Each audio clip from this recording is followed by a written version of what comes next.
Although we traditionally referred to our 5 players as guards, forwards, and a center, the modern numerical designation for offensive players works well for our DVD presentation. This is the basic high post alignment with the guards crossing half court in tandem, the forwards are on the wings at the foul line extended, and the center is on the low block ready to move to the high post. The offense is set in motion from there, preferably with a pass from one guard to the other. Let's now look at the many plays and options in the high post attack.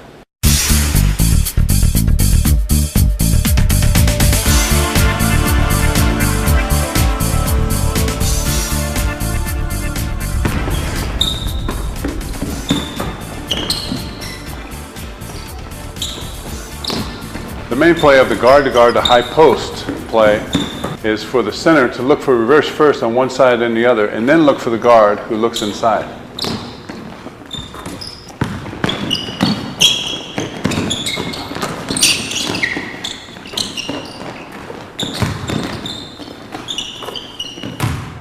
Now the center's first look is for the forward on the side from which he received the ball from here, so he looks at this forward, right for that block.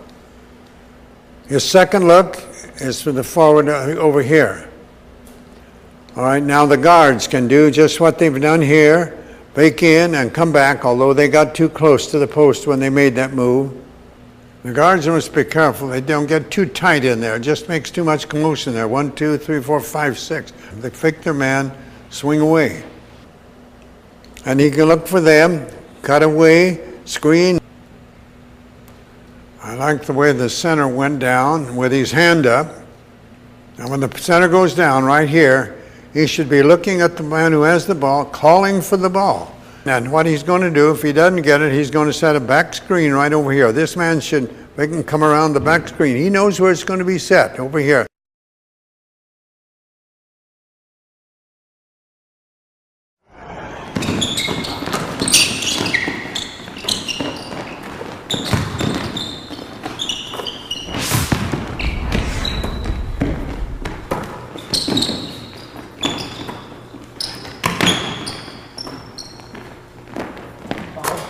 Several things can happen when the ball goes into the post.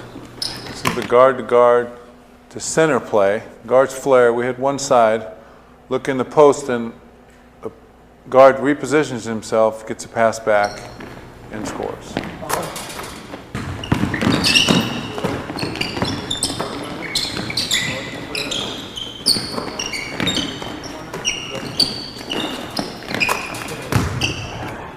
His first look should be for this man, as I pointed out, right there.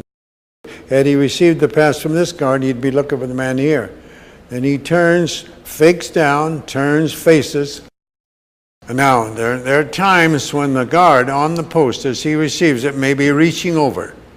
If he reaches over on this side, drop your left foot back, cut him off. You take one, never over 2 dribbles, and take a little shot from right in there. You can't go in farther because of these men that are going to be back in there. So don't expect to get a layup. But if your man overplays you on one side, you turn straight an angle, right? So don't go this way, go straight there. You're going to get an easy shot and make out tremendous rebounding when you have it. You'll be there for the front, you got the 2 men on the side, and you'll have 1 guard coming in.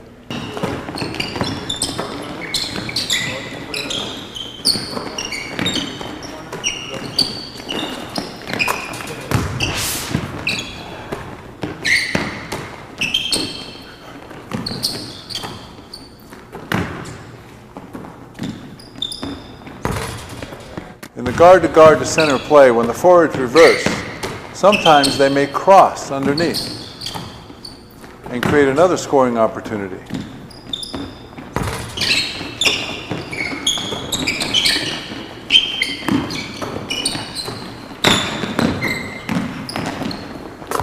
Now you'll notice here, the forwards are crossing. And sometimes one of the forwards on the screen, possible here, might get open. If he does, he can turn right back in, whichever side he might be, get the short hook, and you've got an easy basket. If not, they can do just as they did then.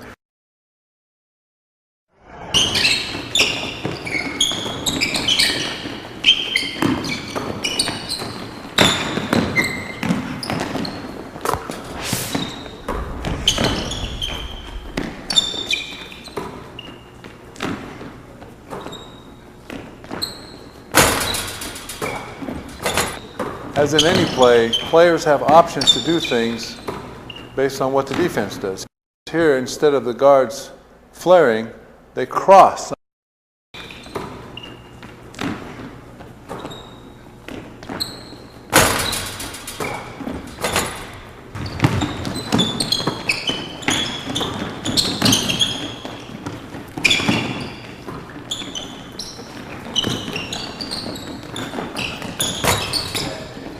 Watch number 2 on the cut here.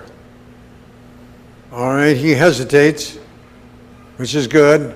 Now, he goes right there. He should have had the pass back there. He's handed to him. Look where all this area he has right in here. He's going to get a very high percentage shot immediately with good rebounding and everything.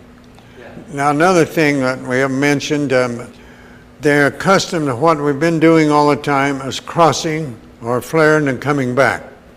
The defense may, got the habit of knowing that they're going to come back. So suddenly you just flash on down through and screen for one of the deep men in there, because he might get a real easy one coming off of you.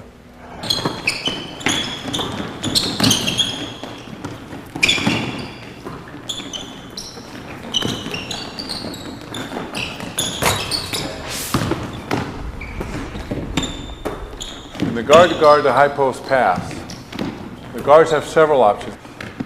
Here we're going to see him cross and then cut straight down the middle, looking for the pass, head for the block where they're going to set a screen for the forward.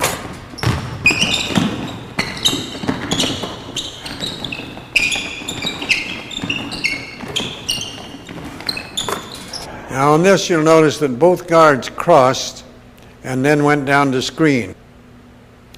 Now the center passed into the forward coming off on the right. That was good. Now that can happen by the guards faking the cross and going down, or just making the quick cut straight down, or sometimes only one guard cuts down, which is all right. They've got to learn to read which is best for them.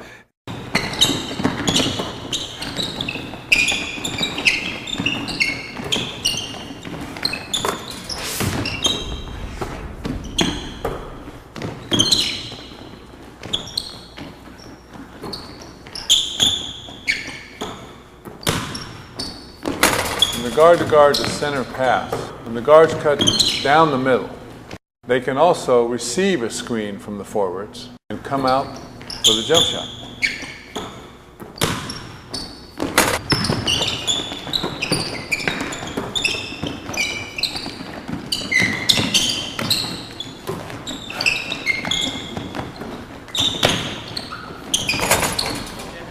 You notice there, when the ball went out here, the center immediately screened down on the opposite side, left this man on a low block here for him, and the center going down with a hand high. He might have got a high one, but he's got the screen for this other man coming around. Options you have.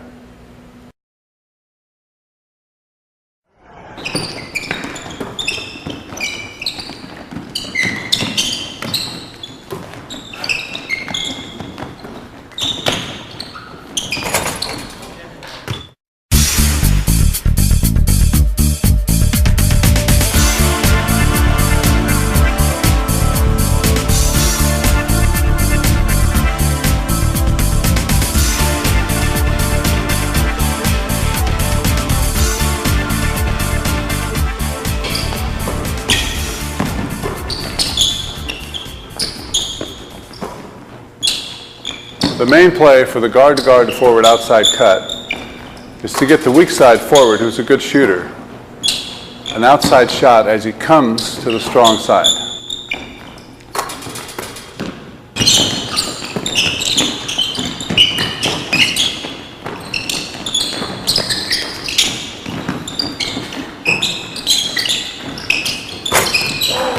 Actually, you might see I stole this in a sense from Adolph Rupp in Kentucky. They had used something very similar. We've made a few changes, but it's similar. The guard goes to forward, goes outside. Now he's going to go down in, hold it right here. He's going to set a screen right down there behind the players we see now.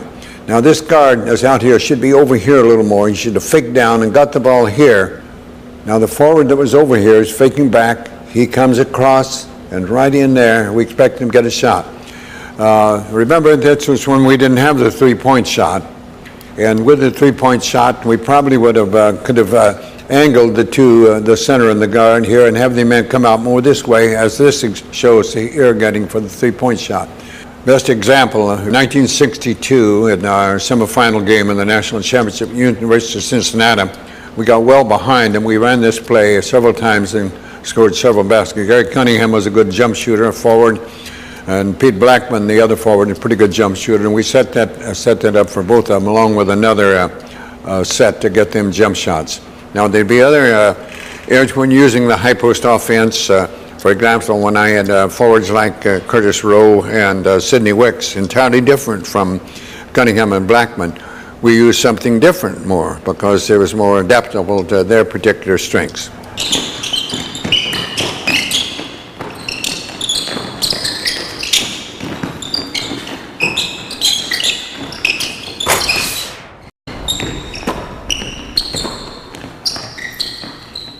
Another option for the forward who handles the ball is, instead of passing back out to the guard, he passes to the high post and then down screens for the guard.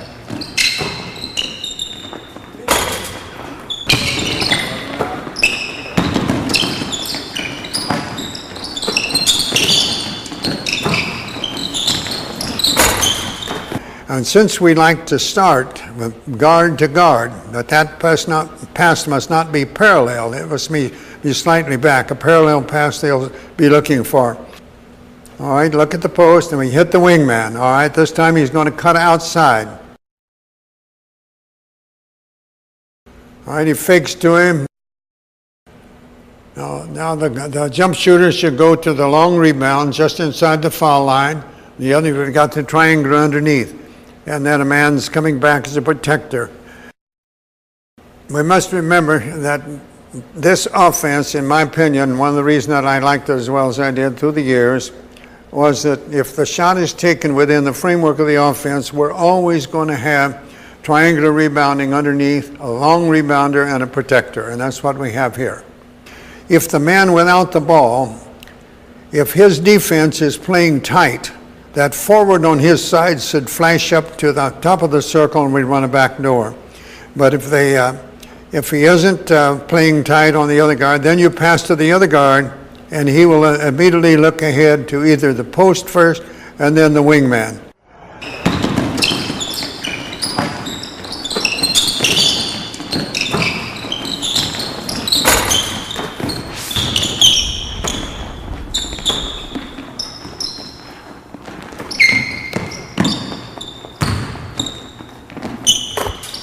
Guard to guard to forward outside cut. When that forward receives the ball and passes to the high post, he has the option to fake the down screen and come right over the top for a handoff and a scoring opportunity.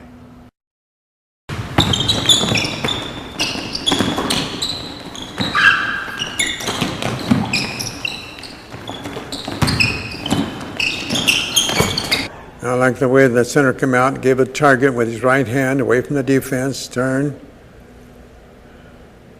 And turned nicely toward the ball when he made the turn. That was very good. And it's the little things that count.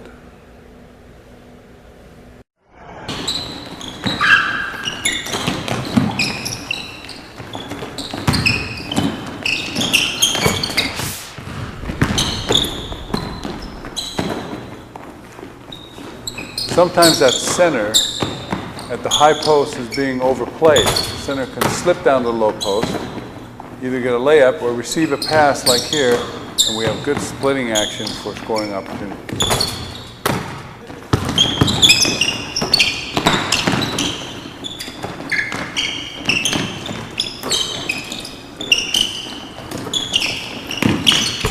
The center at this point can, if his man was overplayed him, shoot right down toward the low post. His back door right behind, he'll get a pass from the forward and he'd have a layup.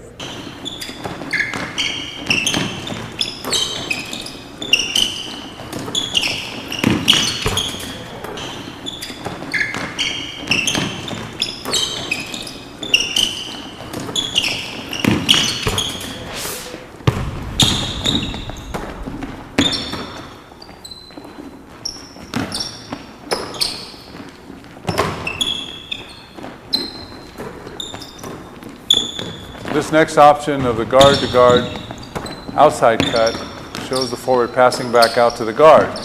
And we have good action on the other side with a double screen on the right side.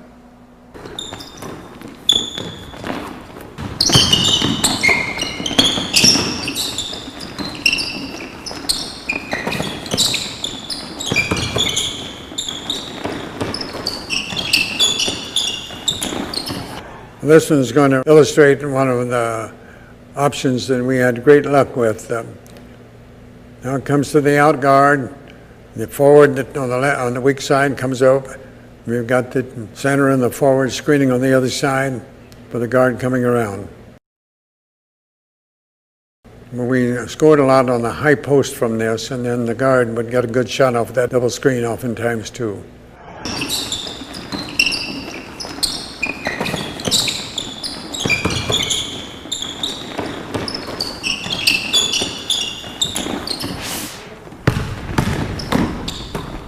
Now we see the same option being used by the forward. He's going to pass back out to the guard. We're going to go to the weak side for action. But instead of a pass from the guard to the forward is going to set a ball screen.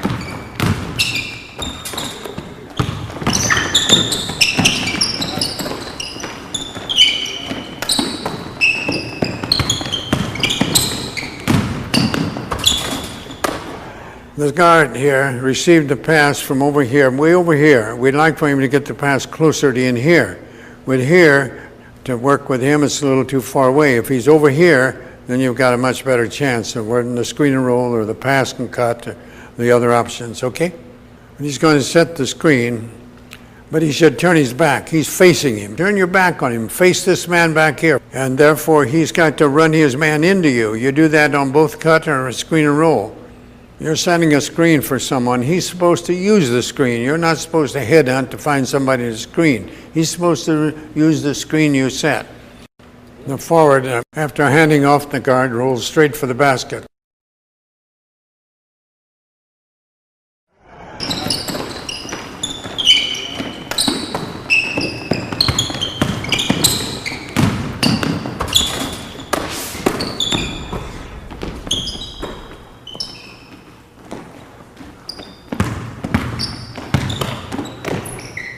On the guard-to-guard outside cut, when that forward has the ball on the wing, and he's looking to pass the ball back out to the guard, and that guard is being overplayed, he has the option to drive right at him, run him back door, and then we have a double screen on the other side.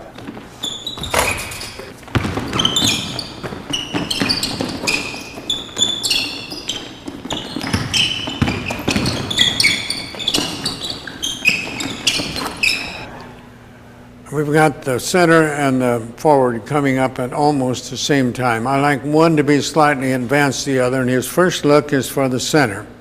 If he's not open, he fakes the center, and then he'd hit the man over here. If they're both coming open at the same time, it's more difficult if the first one isn't open to get to the second. Although he should be making a head fake back and a foot shake back and then coming up. If his man is being overplayed in here, then he suddenly turns and goes back around the double screen.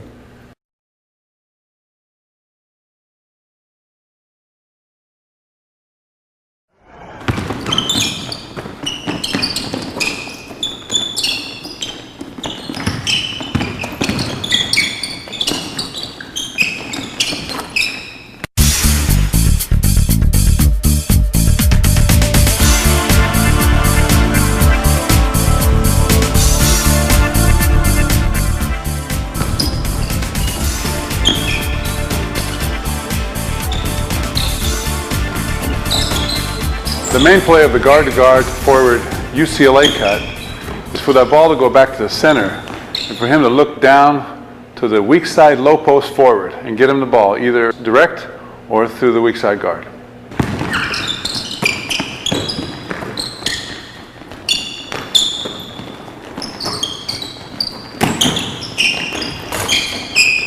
The UCLA cut is used by a lot of colleges, and even some of the pros have used it. When the guard hits the forward and cuts off the post turns his back completely so that he won't be called for a foul. Now, The forward has his first look is to that guard cutting down. If he gets open, fine. And he knows the best pass to him will probably be the two-hand overhead pass. So he's looking for the pass. He's not going to get it because his guard put it back inside. So the forward should see that immediately. So the center then takes one step out this way, just one step. He's doing a good job there. Feet are too wide. Hold up the right hand. That's what you should do. Hold you up for the target, away from the guard. All right. Now the forward should take 2 steps toward the center, and then in the meantime, the guard who went there goes halfway out here. As the forward is going here, this guard is coming here. And the forward goes in, sets his right foot, and then turns his back around, and this guard runs off of him to come around. And the center then is looking for that guard coming around in here, or he has the chance over here, or he can bring it back out.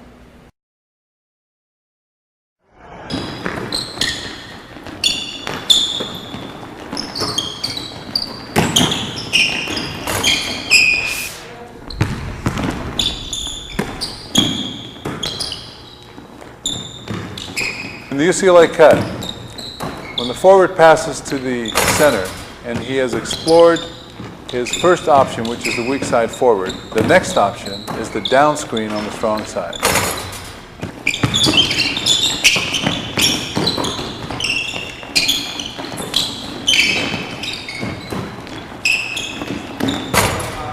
When the center receives the pass, as he turns in, his look for the deep post on the far side.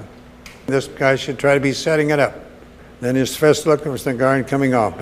When we hit the high post from either the forward or from the guard, we usually did pretty well.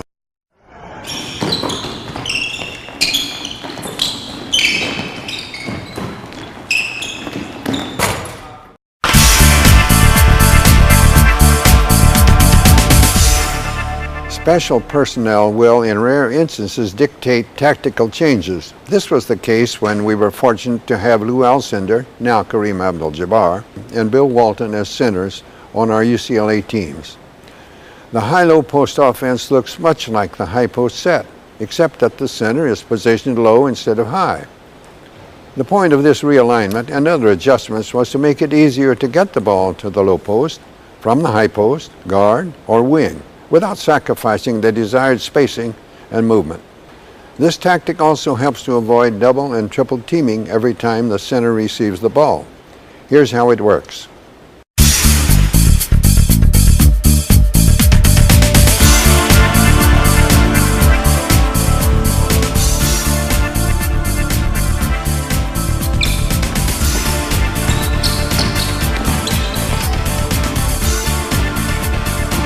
The main play of the high-low post offense is to get the ball to the high post and then look right into the center.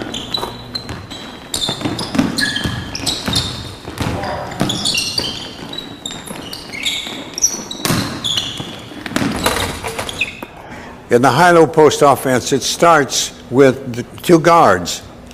But the guard on the weak side away from the low post, he starts a hard dribble toward the forward.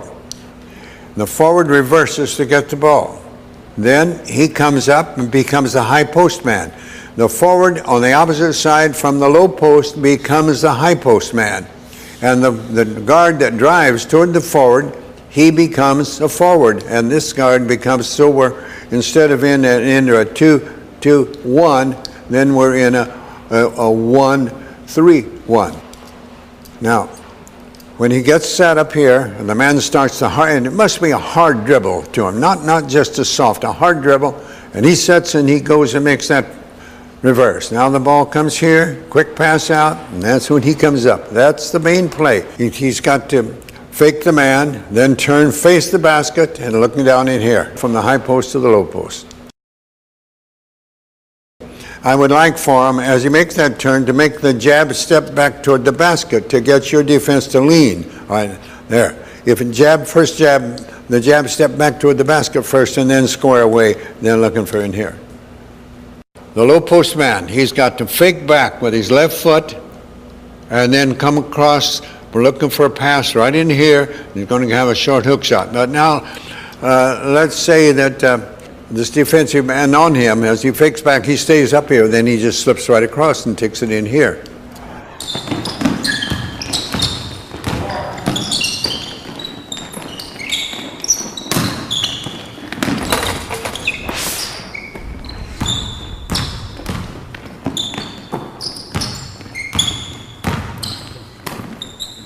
One option, instead of passing to the high post, is for the high post man to come and set a ball screen for the guard.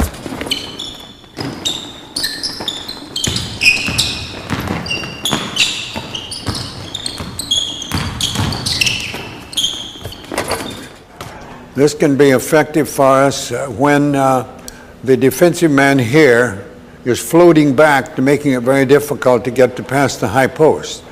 All right, he starts the play, he makes the reverse, passes back out, high forward comes the high post. All right, so the high post just comes on, sets a back screen, he goes off, and he's looking for the man in here in case his man shifts over to get him. Or if this man shifted over, he can lay down here, or this man in here in this particular case. That worked very effectively at times. Certain personnel works better, of course, than it will with others. We had Alcindor, because they're so worried about him underneath, and Walton, and of course when Swan Nader was there at the same time as Walton. Those work very well for players of that particular type.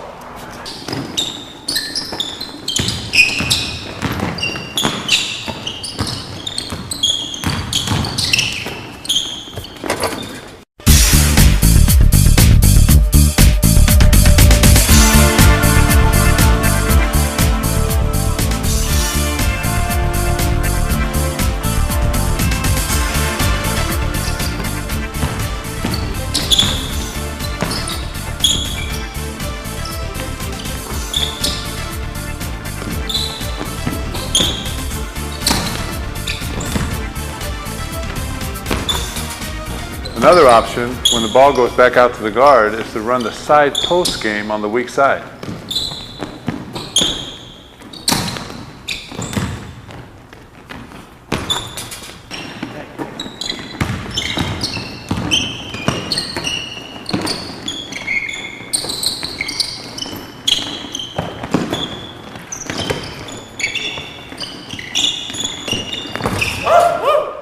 Now you'll notice when in the high-low post, he starts the same way, dribbles hard, and then it comes back out here. Now, when we hit the right wing here, this is our high post offense. It starts from the high-low, but it is our high post offense. We already have the forward weak side because that's the low post. Now this forward will have to come out and take this guard's place out here.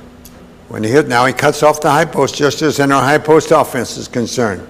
All right, then we have the pass back out here.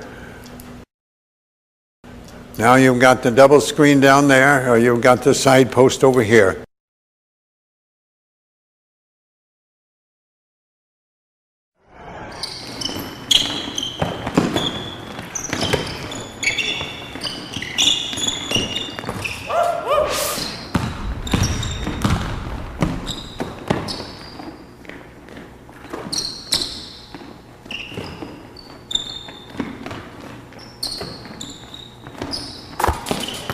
Another way to get the center of the ball is to take a handoff on the right side instead of cutting off the high post and bring the center across.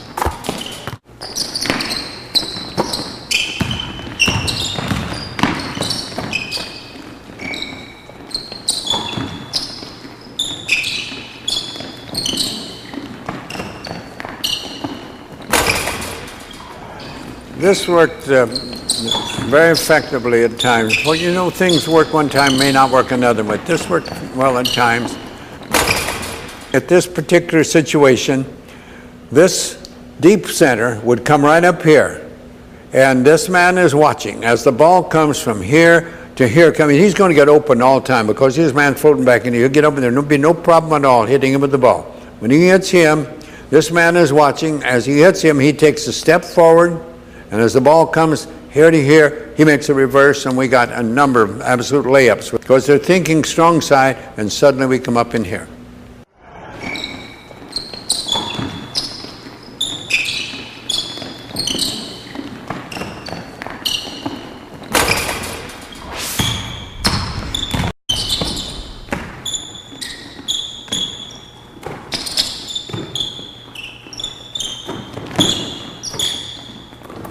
the outside cut, guard going outside, provides some action on the strong side, and the ball's reversed quickly to the weak side and directly into the post.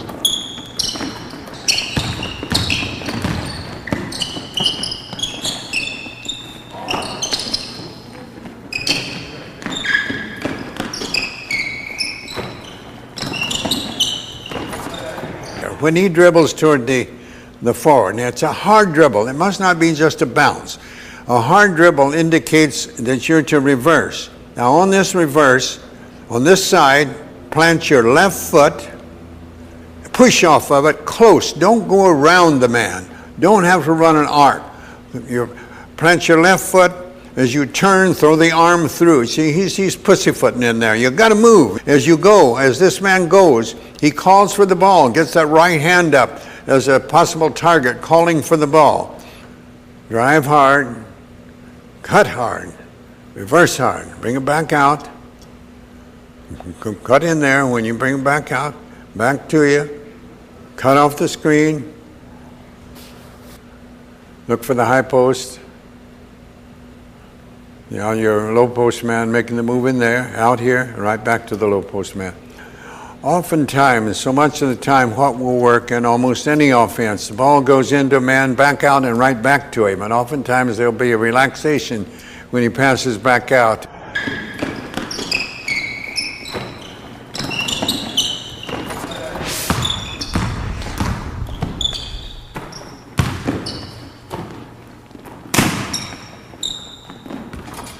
Another way of getting the ball into the low post is to swing it from strong side to weak side and throw it right into the post.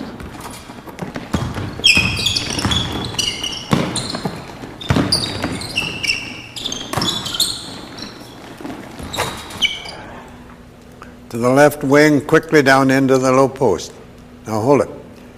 Here's very important. He got that ball into the low post. Now what he can do, fake his man back up, and then he goes right to the corner. He might get it right back from here. Might get it right back in again then. All right? Or, as he received the ball, the high post man cuts hard. Sometimes you get an easy one there. Next one, we've got this man coming off of the high post that goes down.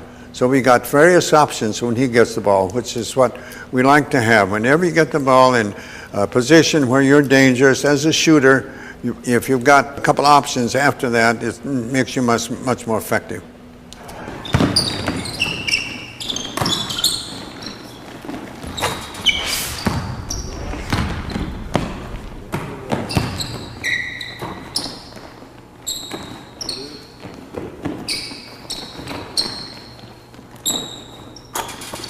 One option when the ball swings is for the weak side guard to come off the center for a jump shot.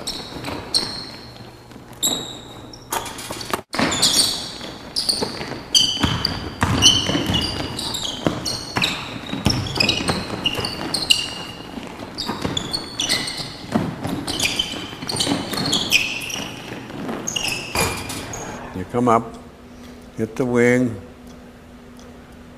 high post comes up. Now he could hit the low post and fake down and come back, but he hit the high post. Now when you hit the high post, you've got to fake your man back and come down in here. When he gets it, he's immediately looking for the low pass coming there, so the man comes across underneath and you've got the cross out here. Good move when he makes the pass to go down hard.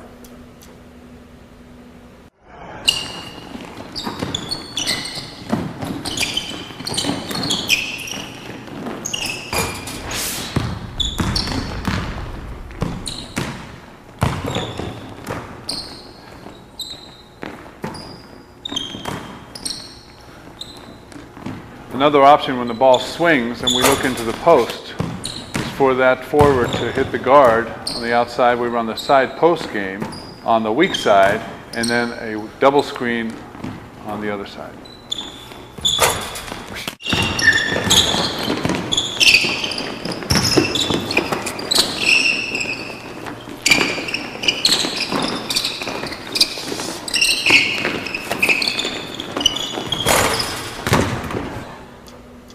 High post coming up, goes to the left wing.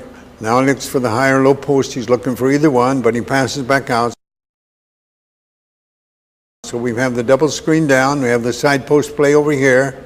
Notice we've got, with these men over here, you've got a good opportunity here on the side post. Double screen down and coming back over here. And that's how he comes to, that's where you should always come to the broken line. I say a jump shooter, I always like for him to come to just inside the foul line on the broken line, which is right back there.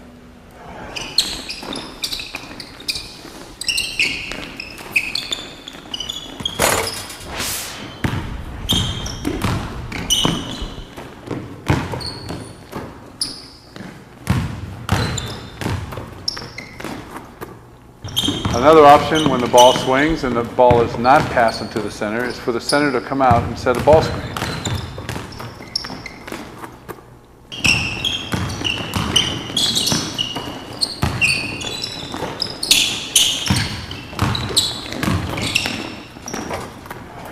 As he sets the screen, the man with the ball, he's got to fake with the left foot, the outside, and then comes this way.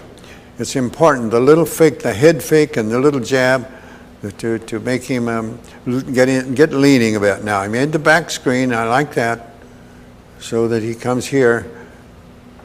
And all right, now over here, on the other side, we've got the deep man over here, got the man coming in here. In all probability, the pass in there is going to have to be a quick bounce pass because of the man, the proximity with there, to him there.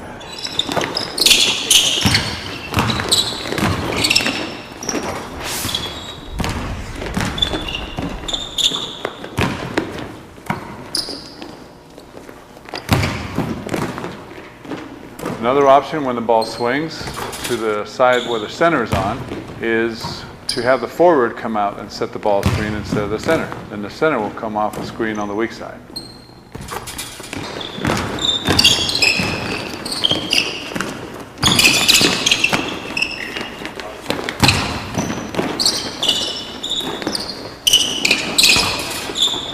Robert come over and set the screen, and he holds his spot till he comes off of him. Comes around, and then now we've got the deep man going across, this man coming down, the deep man coming across under there. There's a possibility on that. The reason that will work sometimes is the timing. They get these defensive men over here, looking over here at the ball, and while they're doing that, the man can set his screen up, and he can take advantage of the screen and come out quickly and have a pretty good shot around in that area. Doesn't work all the time, of course not, but it will work once in a while.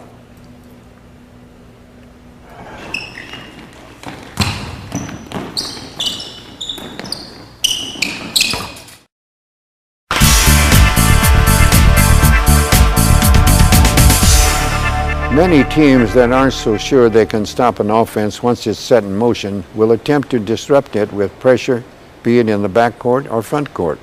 That's why it's essential to have players, and particular guards, with the composure and ball handling skills needed to conquer such pressure and initiate the offense. Here are effective ways for your team to deal with pressing defenses.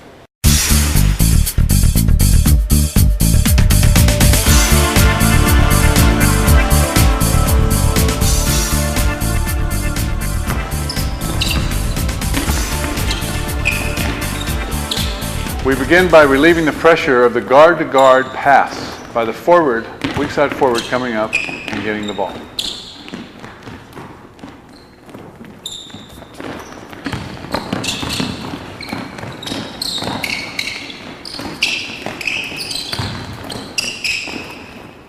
Opponents often learn that we're starting most of our set offensive plays with guard to guard. So when they're doing that, the off guard, defending the one without the ball, he'll be playing high. He'll be playing high to try to stop this pass or maybe make an interception if they played him. Well, when that happens, this wingman over here must see that. He must see that, and he must come up here high. All at once, he comes up here, and he hits him in here, and because this man was playing tight, that gives him a nice cut back door. He hits it there, and often he can get a layup on that. We had that worked against us very similar by a certain coach in our area, Pete Newell, one of the better coaches the game has had. And we knew that he's doing something like that the first play of every game, and doggone it, even in warning the players, oftentimes it'll work against us. You just forget momentarily. This enabled us at times to get a very easy shot in there, pass to him. In this particular case, he didn't pass to him, held on to the ball, and he goes on through and comes around the double screen on the other side. That's just an option that will happen in case he doesn't get open. All right, this man, see, he's too way over. He should be over here, faking a left foot step like you're going to come this way, and then he's got the timing must be as the ball goes here to here, he jabs that left foot and then cuts at an angle. And see, he's running an arc. We don't want to run arcs any more than we absolutely have to. Now he's giving when he runs the arc, he's giving the defensive man that's just a straight line to hit him off while he's running an arc. We don't want that.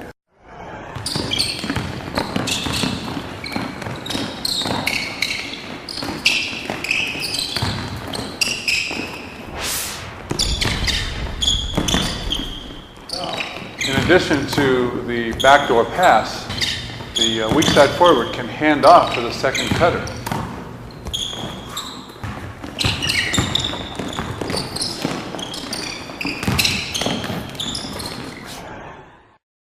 He didn't get open. The passing guard sets his man up, comes off the post, sometimes get a real easy one just like that. And the cutting guard swings around, comes back out. That was very effective at times with the passing guard coming through. But he has to do the little things to set it up. This passing guard, for example, has got to jab with the left foot to get his man to turn his head slightly, and then run him right into that postman.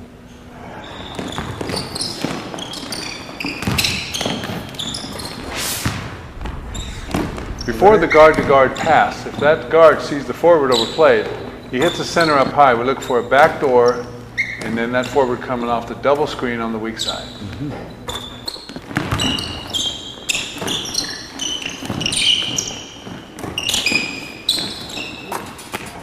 All right, he sees him coming up, so he hits him. And we've got the reverse there. Before this man makes the reverse, he should jab with his right foot and then swing back fast to set his man up. Jab with the right foot and then cut off. And screen, double screen there. Look for him around there. And cut hard. That's the way I like for you to cut hard if you pass there. Sometimes your man may look over and you just get a lob pass in there for an easy one.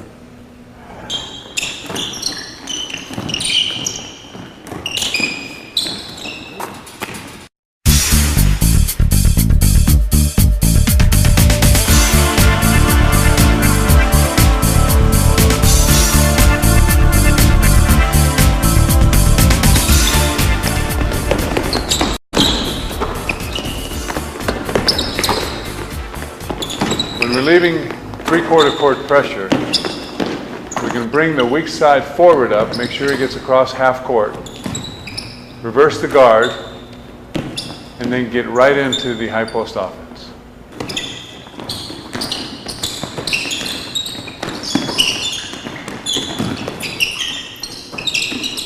They won't be set back here. They'll be, this forward, for example, might be coming down here.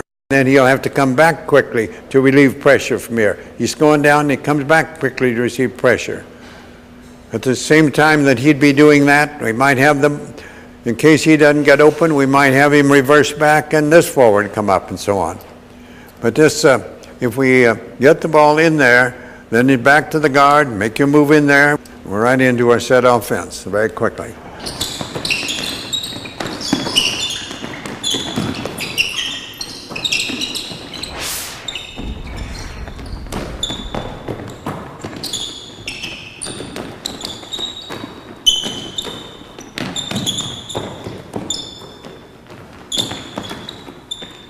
Another passing option for the guard, instead of hitting the weak side forward coming across half court, he hits the strong side forward in the corner.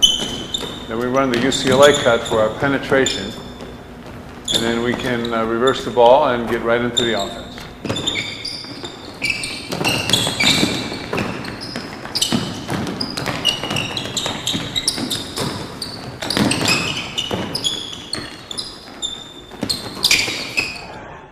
Sometimes getting that pass over here is kind of bad, so this man must be alive, wouldn't it? Because it comes from here to here. You give him pressure there. I want this man to be alive to come up there quickly, or this one of the two. They've got to be watching, looking for that at all times.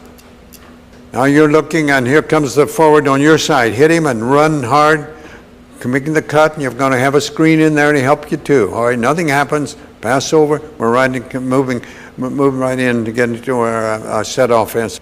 We should have good floor balance, ready to set up again in case we don't get open on that. And we're not going to get open, but we've released ourselves with the pressure, and that's what we're trying to do. If we happen to get open, fine. That's just a little extra benefit. But chances are you're not going to get open for an easy basket on that particular situation.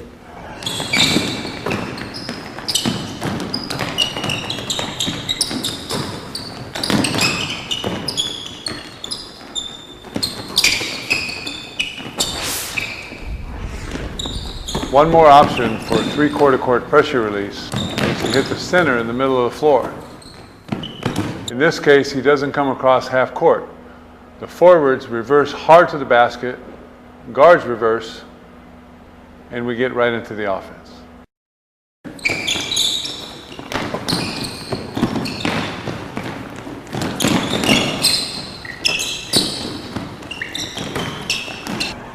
It's a good fake down to get back. When the man coming up, good fake here, good footwork there.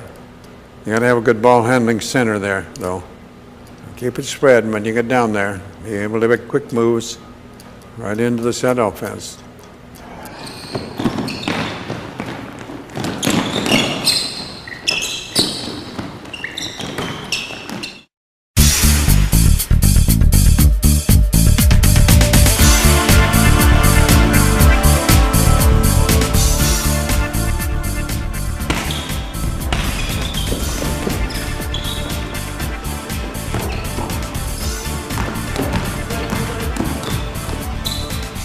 One option for breaking full court pressure is to hit the guard on the strong side, hit the other guard down the middle, and move up the court from there.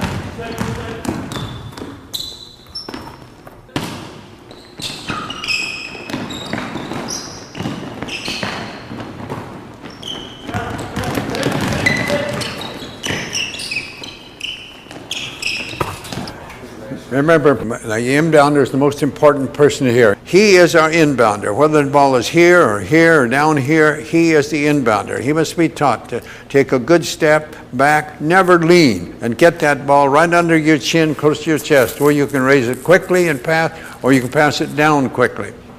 If we line up, this should generally be our best ball handling guard. Might not be, but generally will be. And this will be the other guard, and this is going to be our center.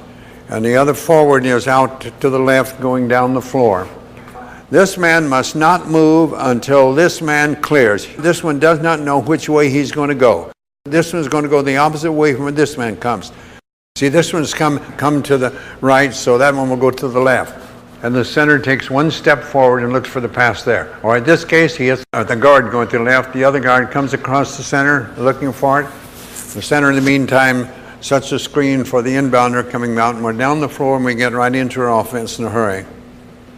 Generally speaking, when they're giving you pressure, if you break, you're going to get a pretty good high percentage shot in the offensive end. Don't be afraid to take it.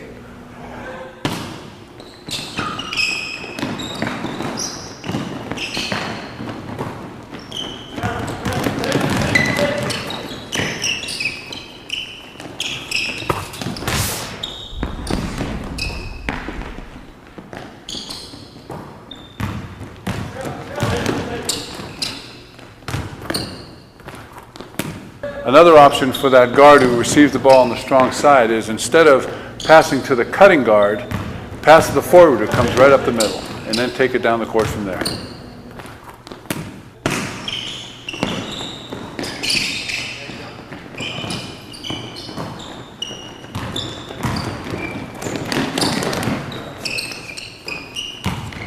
All right, now passes the guard that came around, and now the forward that was down the floor, he's always watching. If they need help, he comes back quickly. All right, in this situation, now watch him coming back. If you've got two men ahead of him that reversed, he's got two men behind you. Center's a protector. We're getting down in pretty good shape to get a good fast break opportunity.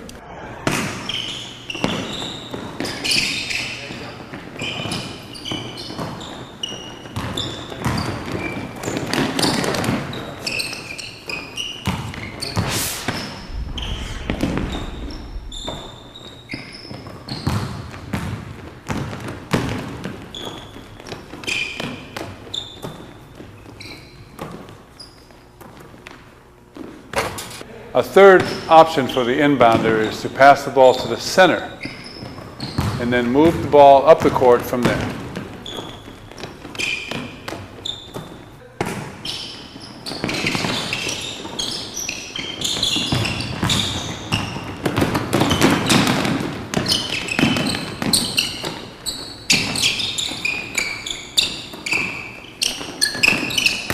Now, in this particular case, the men are lined up. I'd like for the center to be setting up right there, not back here where he is. I like him right there, and one guard in front of him facing here, and the other guard behind him facing here. They're too far out, really, the way that I want them.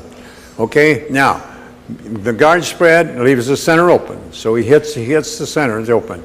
Now, when he hits it, you've got the reversing on both sides. He turns to look. You've got the man that's gone down the floor, remember, too.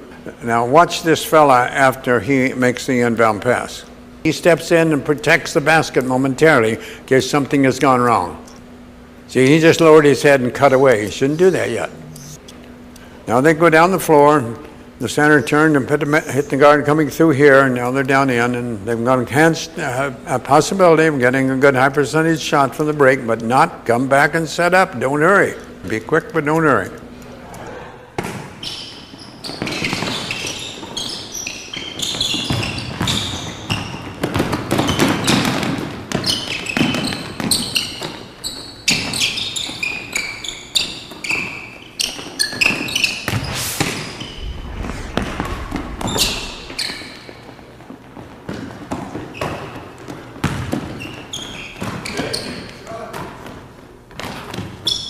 Another option for the center when he receives the ball is, instead of hitting the cutting guard, to hit the forward coming right up the middle.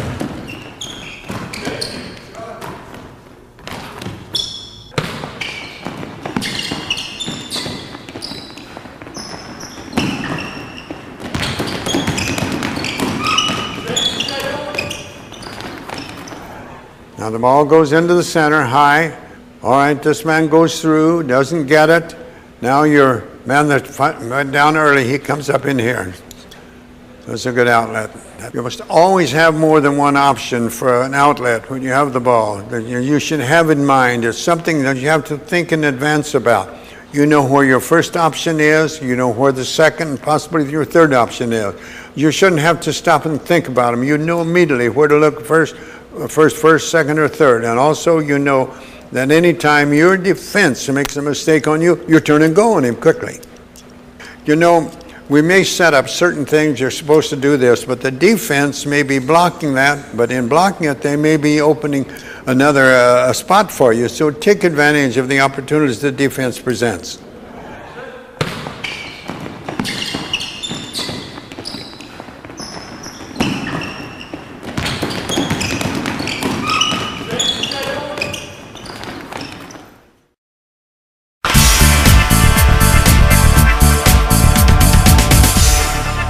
The best offenses are versatile in that they offer options to meet almost every circumstance and opportunity. The UCLA offense did just that, whether we were inbounding the ball or trying to take advantage of a mismatch or a player with a particularly hot hand. And the element of surprise can work to your advantage every now and then. Try the following options when the time is right, of course.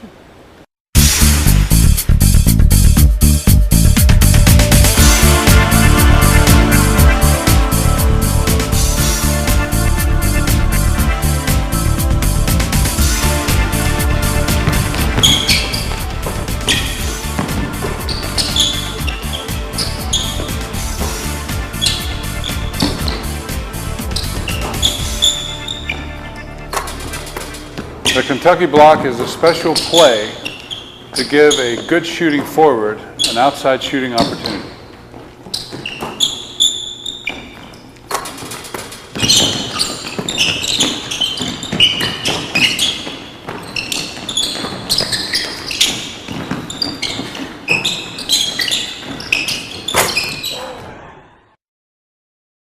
Now when this forward that passes to the out guard, when he clears the center, the guard that went outside is going to come in and set the screen right now. He's going to be on the inside of the block. Now the center, he turns and sets the screen inside the block. All right? He's looking for the ball. He didn't get it. Now, this forward that's faked back in here, he shouldn't be going till about when this man's about here. That's when he makes his move across. He comes off of the screen, the double screen, but the center down, the forward. And it's amazing how many good shots you could get off of that.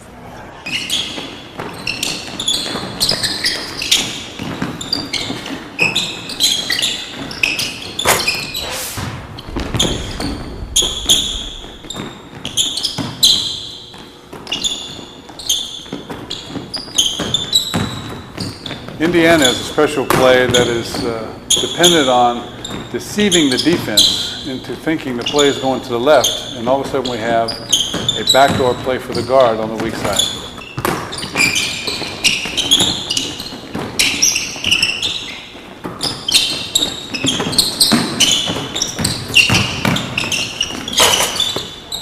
Now watch it here as he goes back. He comes back out, gets the ball. Now he passes over there. This guard will often turn his head and look, as he did then, you see? He turned his head and looked over there. Now if you're doing that all the time, it wouldn't work. But once in a while, you've set it up by making you think you're going over here, which we're doing a good part of the time. It's a lot on deception. Anytime you can get the defense thinking you're going to do one thing, when you must have an option to do something else. It's the same thing, we set up earlier when the guard to guard. When the defense starts to thinking that you're always going from guard to guard to start your play, that's when we bring the weak side forward up and we get that good back door. Same thing in places here. But they get to thinking we're going to go to the left side, they maybe turn and look, and that's when you've got the quick cut on the strong side.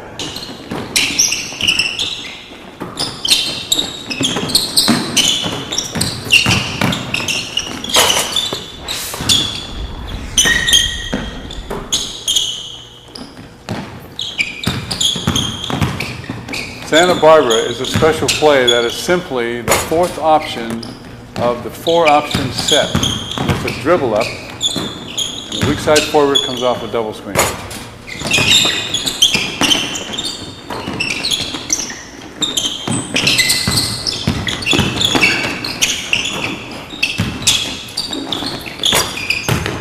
That's the forward.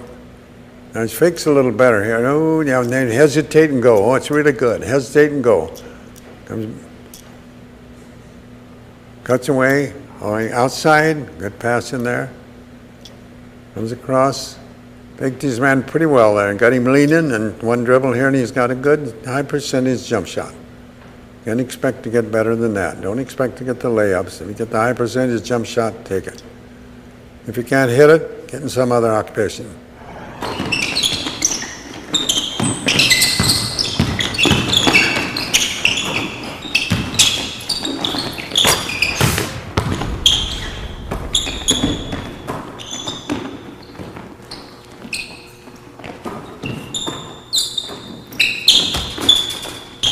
The play down is designed for a good inside score. We start the ball on one side, swing it quickly to the other, and get it right inside.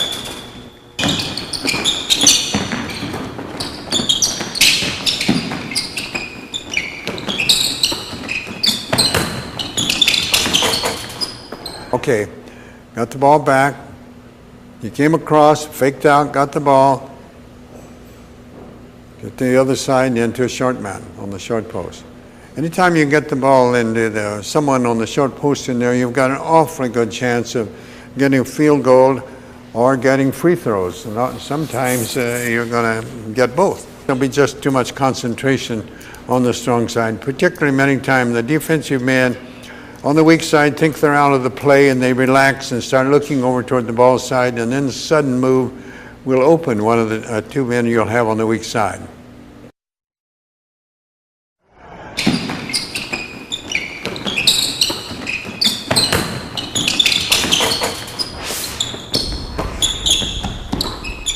The play green is designed for a guard who can post up well.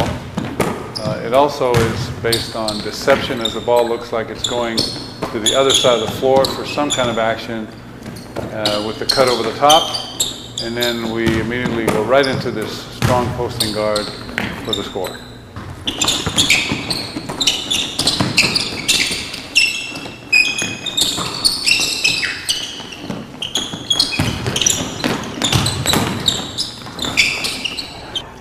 On two different occasions, I had a guard, John Green one time and John Valley another time. Both guards, they had played forward and centers in high school. Very good on the low post, very good free throw shooters.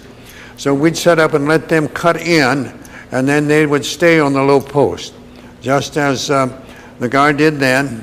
Now the center gets away, and we're looking for the guard on the low post. If we got the ball to them in the post, if we were able to do that, usually we'd score. The forward has a chance to hit him on the low post immediately. All right, he doesn't hit him on the low post. He passes back out to the guard. John fakes across and comes back on that low post again. We've got a second opportunity. John Green, for example, got to shoot 30 free throws in a game for us, and most of them, they were enabling us to get the ball into him on the low post. I know one of my players, when this was happening, said, "Why don't we run something else?" And I said, "Why?" As long as something working, we won't change it. Now that might not be a very good philosophy most of the time, but on certain occasions I think it is. You don't go away from something that's working for you.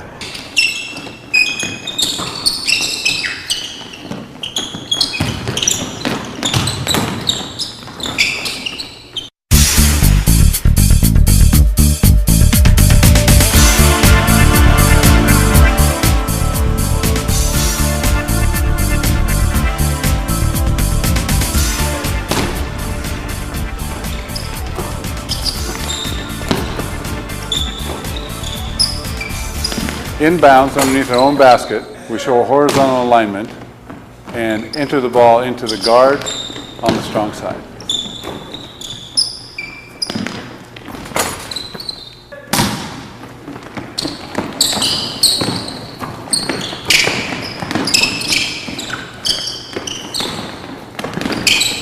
I want each of these four players, 1, 2, 3, 4, to take a step forward with your right foot. You'll do that as the inbounder slaps the ball. And he slaps the ball simultaneous. You take your step there. When this man comes around, oftentimes this defensive man right here will switch to take this man. And when he switches over, this man cuts right in there. He'll leave a spot right in there. He didn't do that this time. Oftentimes he will, but by not doing it, this man was open to get it. So to keep this man from getting it, this man would have to switch over, and he didn't. And then this man comes back over here. This man hands up right in there. Okay, then you can get right in setting up your offense. I think we scored more easy baskets from this corner man right here, coming in quickly right in there when this man comes around. There are a lot of inbounds play, but through the years, I would think once I used this one, I think it was the more successful of enabling us to have an opportunity to get a good score or to get the ball in safely, more so than any other out-of-bounds play that I'd ever used.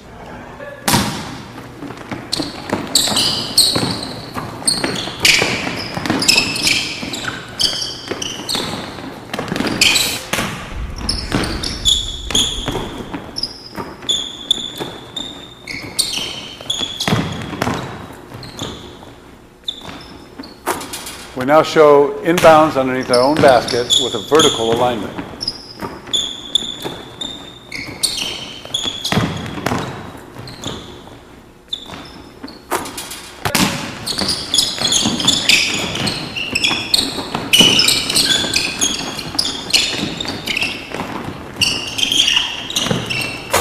He's going to have the option of passing to this man coming here. He's going to have the option again to this man going here. He's going to have the option of this man here. And he's going to have the option of this man out here for anywhere he might need to be to get an outlet pass in case one of those three inside didn't get it. If you cut and don't get it, be alert to come back quickly. So much depends, however, on that inbounder. He is number one. He's the important guy.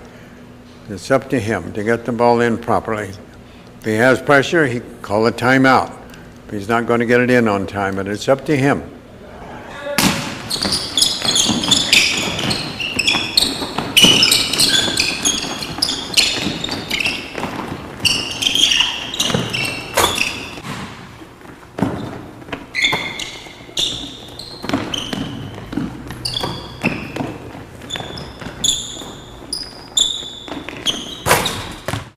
This is sideline inbounds play with a staggered alignment going right into the offense.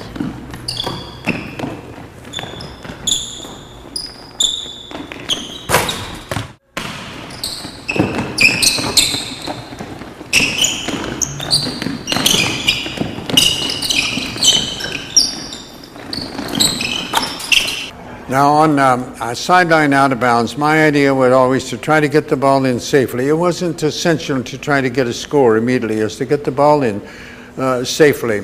So here we have the stagger. Now you watch what happens. The man back there breaks quickly into the corner. This man out here comes around. This man, as he comes around, he looks forward a moment and then brings back and he comes up. We'd like to have an option for any one of them to get open. Let's get the ball in safely, and then we'll go into our offense. Now remember, this inbounder, he's the same inbounder, whether the ball's in here or here, but be back in here. I want the same inbounder. That slows us down on occasions to get him, but that's all right. I want the same inbounder all the time.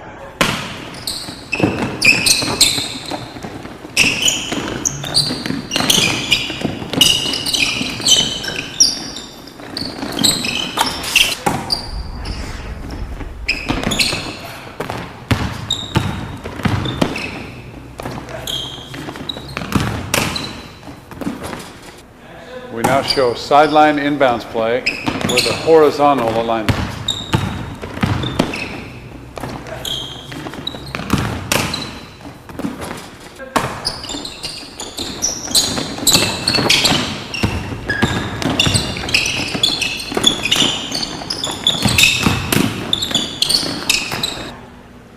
I think he should step forward with his left foot, then push, get his man back, and then push off of it and come around. And then this man, ready to step right out. This man was here, right over there, and just leaving this man to come right there for any of those possibilities at the time. Always remembering that if the defense makes a mistake, take advantage of it, go. Don't wait for the other, if the defense, but don't be one that's thinking, well, they're always making a mistake, you can always do this. You can't always do that. Generally speaking, you don't get away from the general idea, but I don't want to take your individual ability away from you. No, on certain occasions you see the opening, take it. The main thing is never get away from the team concept and can make each player understand the team concept and put his individual abilities to use for the welfare of the team, not just for individual statistics for him.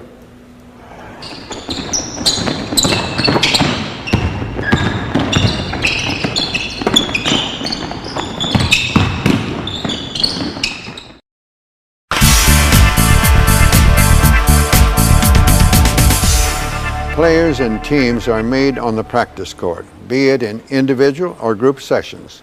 The UCLA offense and any offense will run only as well as players can execute the fundamentals and perform as a unit. I recommend the repeated and proper practice of the following drills to improve your team's success.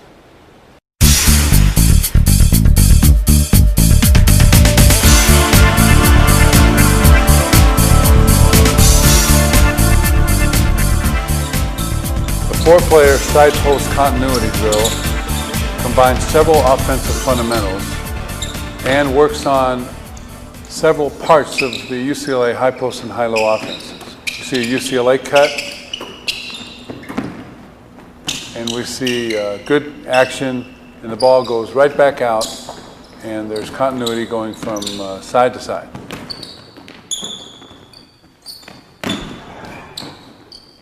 This is a continuity drill that we're getting a lot of the things again that we should have. Fake away every time you pass and cut back. Cut hard for the basket. Cut away to come back and receive the pass. We're getting side posts in there, cutting off of that, coming off, coming out, coming around off a screen, getting the ball inside or outside, bring it out again, keep moving. Two men move out, two men moving in all the time. Keep constant movement, cut, don't hesitate, cut hard. Don't get the habit of going through these drills rather nonchalantly. Make your movements quick and crisp. That's what counts and when you get into action. It's the quick, crisp movements that makes you effective. I don't like it ever pass to a standing target. I want them moving, coming up to it all the time. And giving you a target with the open hand, the palm of the hand, showing the palm of the hand where you want the ball. Now this is a good conditioning drill. It helps you learn a little bit about spacing, and it helps you be working with other players at the same time. All are essentials. They're working this very well.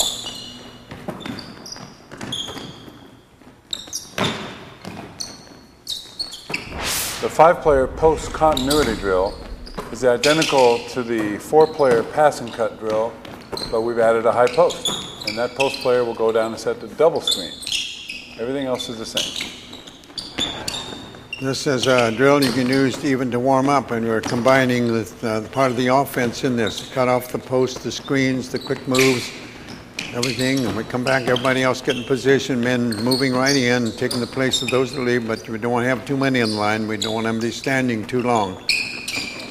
Notice how the center turned his back to make that screen for the guard. That's the way I want it. You mustn't face him. He turns his back. If you're going to go to your left, you push over the right foot quickly and don't run an arc. Try to run as much angles as much as possible. When you run arcs, you're losing time, and the defensive man running a straight line can cut you off. Don't wag the ball and wave it around. When you get it, keep it close to your chest. You can use certain head fakes and slight ball fakes, but don't let it get away. Your elbows will almost always stay in contact with your chest when you have the ball. Stretch your man up. Did a good job then, I thought, for the most part.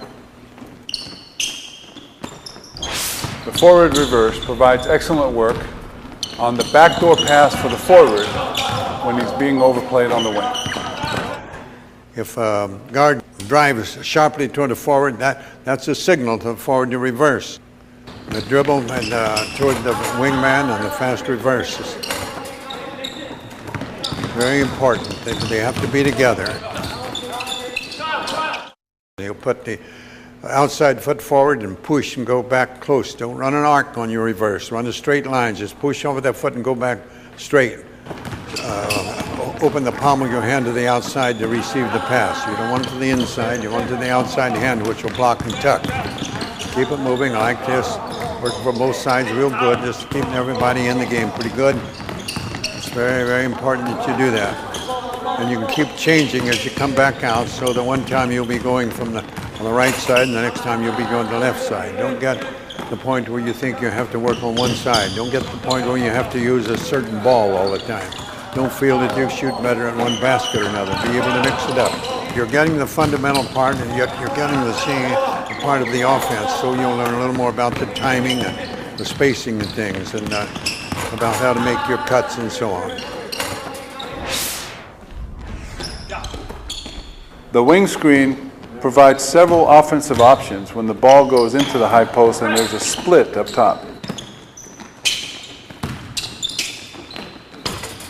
I like this drill. I like this drill. We did this very much. You know, these drills, the players can have fun and they can enjoy them, and they don't realize that they're good conditioning drills at the same time. You know, a great offense, you'll find that the players are moving without the ball and what making that great offense. Oh, I don't mean that it isn't necessary to be able to do something with the ball, but what you do without the ball will determine to a great deal what you're going to be able to do with the ball once you get the ball. Always be thinking, always be moving, always be observing what the defense is doing. Take advantage of any deficiency they might have or any weakness they may have. Be ready to take advantage of it. The high post drill is a very effective 2-on-2 game, as you have several scoring opportunities. The postman that gets it can fake to you and go down inside, or you can go inside quickly, or fake gets it to you and take the shot from there. And the various things you can do it. I'd like more men involved in this than just the four that we have here.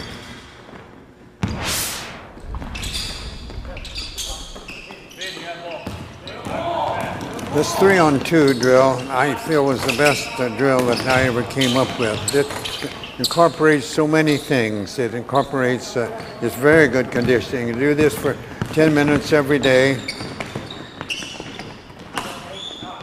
You start with 3, And they start the ball down the floor. Now, as soon as the first one gets the ball, two from the side come back for 1 and 2 to play defense. Just as here, these two come back here. And the third one waits until all three have crossed the floor and then comes out on defense. Now, when they lose the ball, those three get off. The three that came in on defense, they go. The two men came out. Now the third one comes last. It gives an opportunity to work 3-on-2 offensively and 3-on-2 defensively at times. And if a mistake is made, they can have a 2-on-1, but they're going to get very good conditioning, and you're getting so many things: offense, defense, quick adjustment, one to the other, the balance you must keep, the self-control you must keep. It's just, I think it's the best drill that I ever came up with myself. I made a mistake on occasions. I called it the 3-on-2 conditioner. I think that was a bad name. I shouldn't have used conditioner. I think the connotation is that it's too much work to be conditioning them, and I want them doing it without thinking of it before being a conditioning drill.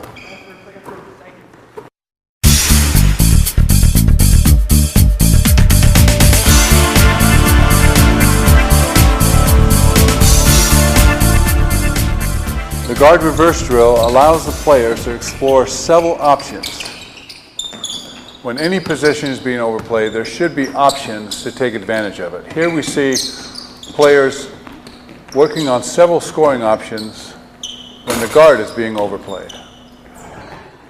When the guard without the ball is being overplayed, the guard with the ball gets in the high post, and that permits the guard who's being overplayed to get a quick cut. And also, he can come around when the whole team is in there. He also, on the reverse, if he doesn't get it, he comes around the double screen on the other side. When a guard hits the high post, you have several options. He can flare, he can cut, and one option is to cut straight down the middle and screen for one of the forwards. Here, the guard down screen drill presents one option for what can happen when the guard down screens for the forward.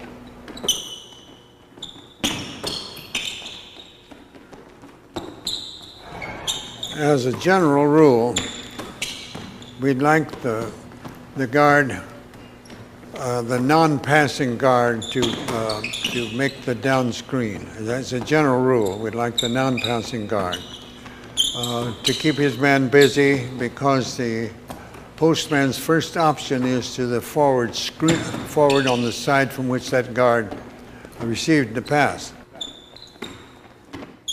Therefore, we'd have the passing guard make the down screen on the opposite side for the forward that came on the opposite side. Because the forward on the side from which the guard makes the pass, the postman's first look is for him. Therefore, I like the passing guard to see that and go away and down screen on the opposite side. In the UCLA high post offenses, the double screen is used quite extensively. Here, players in the pop the screen drill work on the timing as they create a triangle and work on the several scoring opportunities. This is an excellent drill. You're getting cutting in it, and you're getting timing on the man coming out to receive the ball just off the screen. As we've mentioned so much, timing is so important. I think balance is one of the most important words in our language, and extremely important in basketball. And timing is another extremely important as far as basketball is concerned. It might be important in other things in regular life too, but not quite as much as balance, in my opinion, but it is extremely important in basketball.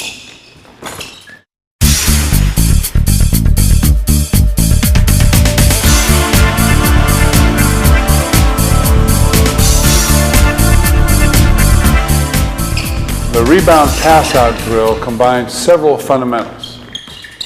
Rebounding is important. As the rebounder throws the ball up on the board and goes and tries to get the rebound at the top of his jump, pulls it right underneath his chin. And if you notice, there are several passes. We have an outlet pass, we have a guard to forward, forward to guard. All players are coming to the ball, and the ball moves from side to side quickly.